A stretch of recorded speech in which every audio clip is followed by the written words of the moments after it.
So that's why you never hear West Papua voice come out outside world. Because why? There is no journalist in West Papua. Even Amnesty International, 2001, they allow only 3 days. Actually, 2 weeks in West Papua, but only 3 days allowed. And then they kick them out. International Peace Brigade not allowed. And even Red Cross are banned. So that's why you never hear their voice cry for freedom. The elder, about 50 years old, the genital, burned down by fire. It's like this is happening in a very long time, but because we don't have any media to, film it, or because no journalists, are difficult to bring this kind of. But this is luckily the first time came out, and this is happening a very long time. So this is one example. There's many of the torture happening. And 3 days ago, is Indonesian military, one of their men in Nabire, they shot him in the port. This is one example. Just recently, get the justice, because injustice in last 47 years we've been. Nobody knows. It's like secret genocide committed by Indonesian military. That's why we try to tell the world what really happening, what's going on, and through this kind of talk and go around the country, we just tell them what's happening, what's going on. Speaking for Mother of the Nation. That because Home Office asked me, why you come here? And then I said, seeking of the Mother of the Nation to help me. Because UK is respect human rights. That is the main reason I'm here. Because rest of the Melanesian country is a British colony. British give independence all the rest of Melanesia. Why West Papua? Because they are the brother and sister connected to Melanesia. So that's why British obligation to help me to reconnect to my origin. That's why I'm here. In the prisons now in West Papua. I wondered which was more difficult, getting out of West Papua and getting into England. But the real question is, who did you get to talk to at the House of Commons?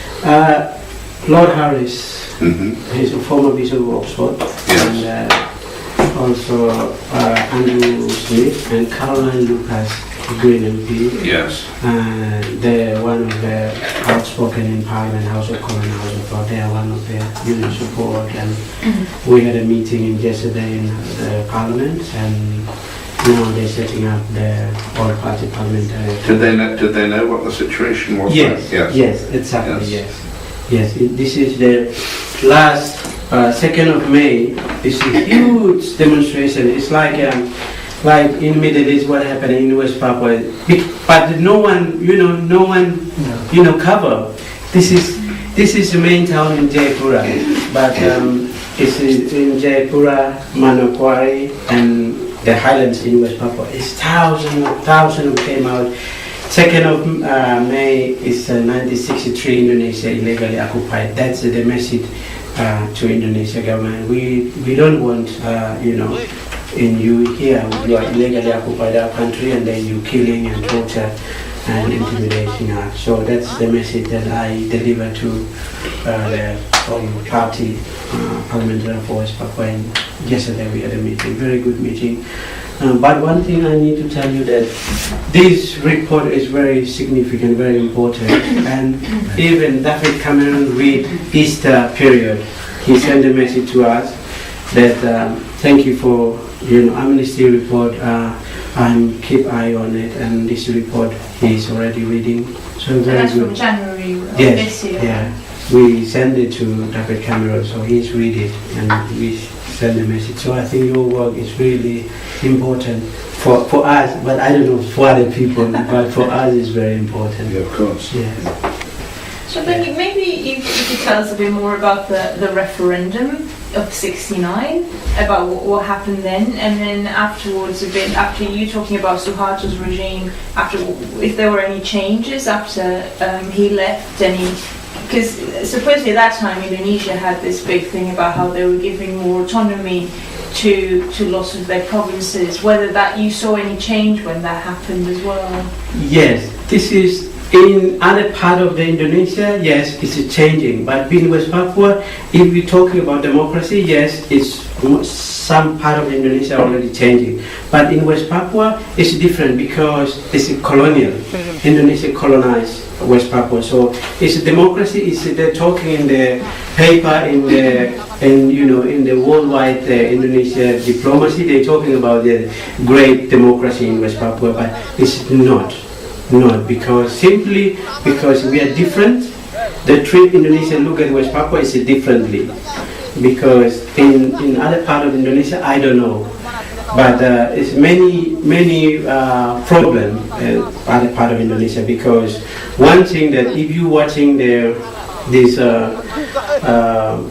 Al Jazeera, there is a lot of discrimination is ordinary Indonesian citizen in that many part of the Indonesian. When I'm always watching this, and there's a lot of interview and especially discrimination, religious discriminations, and that's many things happening in other part of Indonesia. But I'm talking only in West Papua, because West Papua is not democracy at all, because that is the reality in West Papua. Indonesia gives the autonomy, but autonomy is like fake autonomy, They promise UK, European Union, okay, give big money for us, we implemented autonomy. But in fact that in West Papua there is no autonomy. So it's like the local government. Are there Indonesians from outside West Papua, like the people that rule on a local level? No, it's a mix, like Papuan as well as Indonesian. Mm-hmm. But Papuan government, like for instance, governor of Papua is a Papuan. He never made any statement, any killing, any torture, never made any public statement.